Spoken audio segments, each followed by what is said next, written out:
Di sini saya akan menjelaskan tentang tugas dari dasar manajemen, yaitu tentang pengarahan atau actuating. Sebelum masuk bab actuating, di sini ada pengertian tentang pengisian jabatan atau staffing yang terdiri dari pengadaan karyawan, penarikan karyawan, seleksi karyawan, penempatan karyawan, dan pemberhentian karyawan. Yang pertama adalah pengadaan karyawan. Pengadaan karyawan adalah proses penarikan, seleksi, penempatan untuk mendapatkan karyawan, baik kualitas maupun kuantitasnya adalah sesuai dengan kebutuhan perusahaan. Untuk mendapatkan karyawan yang baik harus dilakukan dengan cara analisis jabatan, uraian pekerjaan, dan spesifikasi pekerjaan. Kedua, penarikan karyawan. Kegiatan mencari menetapkan sumber tenaga kerja yang diperlukan dan mempengaruhi cara penarikan melalui iklan tenaga kerja agar mau melamar pekerjaan yang masih kosong di perusahaan. Sumber karyawan di sini terdapat dua sumber. Yang pertama adalah sumber internal dan yang kedua adalah eksternal. Sumber internal yaitu melalui karyawan yang telah ada, baik karena rotasi ataupun promosi. Yang kedua, sumber eksternal yaitu karyawan yang ditarik dari luar perusahaan. Selanjutnya, ketiga, seleksi karyawan. Kegiatan pemilihan dan penentuan pelamar yang diterima atau yang ditolak untuk menjadi karyawan perusahaan. Terdapat prosedur seleksi, diantaranya seleksi surat-surat lamaran, pemeriksaan referensi, wawancara pendahuluan, seleksi ilmu pengetahuan, tes psikotes, tes kesehatan, wawancara dengan atasan, dan keputusan diterima atau ditolak. Tingkat-tingkat seleksi dibagi menjadi beberapa tahap, yaitu seleksi tingkat pertama, kedua, dan ketiga. Selanjutnya, keempat adalah penempatan karyawan. Kegiatan untuk menempatkan karyawan yang telah lulus seleksi jabatan tertentu. Dalam penempatan harus dilakukan orientasi dan induksi. Orientasi di sini adalah memberitahukan karyawan baru tentang hak dan kewajiban, tugas dan tanggung jawabnya, dan peraturan perusahaan. Tujuannya adalah agar karyawan merasa dirinya telah diterima di lingkungannya. Lalu ada induksi, di mana induksi ini adalah kegiatan untuk mempengaruhi tingkah laku karyawan baru yang telah ditempatkan agar ia menaati peraturan dan norma perusahaan. Serta ada pelatihan yang dilakukan untuk meningkatkan efisiensi dan efektivitas kerja karyawan. Selanjutnya, yang kelima, pemberhentian karyawan. Pemberhentian ini adalah putusnya hubungan kerja seorang karyawan dengan satu perusahaan.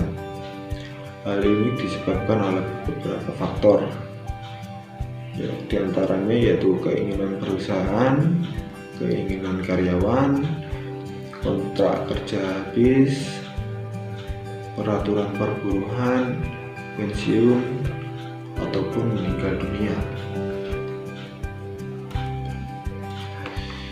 Ya, waktunya masuk ke pengarahan atau actuating.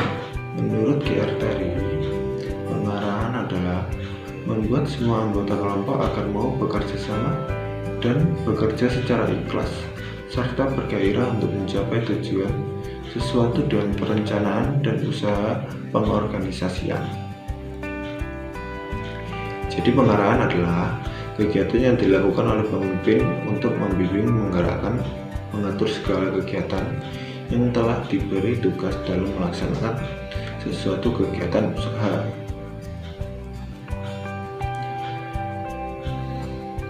Selanjutnya, di sini ada pokok masalah yang dipelajari pada fungsi pengarahan. Yang pertama adalah tingkah laku manusia, kebutuhan karyawan, selain gaji dan kompensasi yang sesuai, perlakuan yang manusiawi terhadap karyawan dapat mendorong peningkatan produktivitas kerja.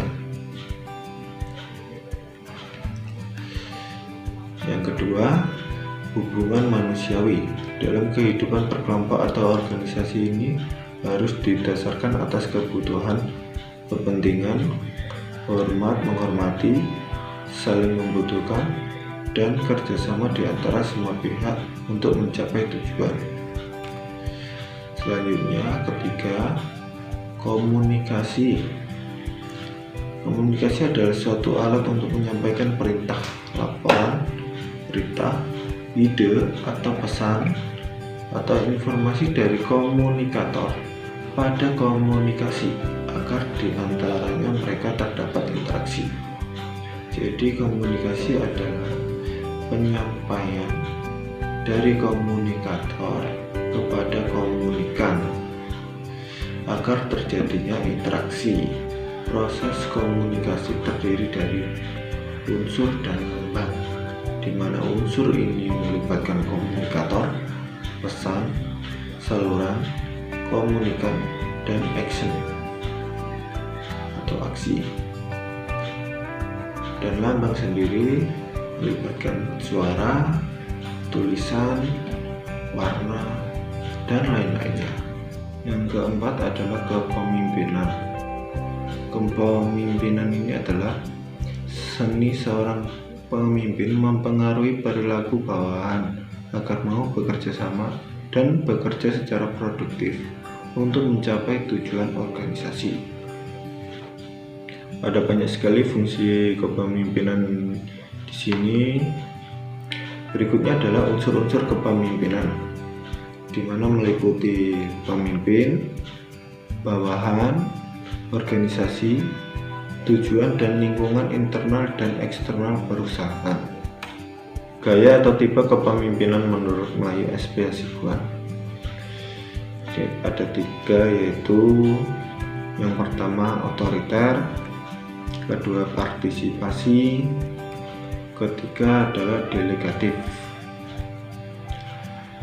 Selanjutnya adalah karakteristik actuating, yaitu di sini ada 6 karakteristik actuating, di mana yang pertama adalah pervasive function. Maksudnya adalah pengarahan diterima pada berbagai level organisasi. Setiap manajer menyediakan petunjuk dan inspirasi kepada bawahannya.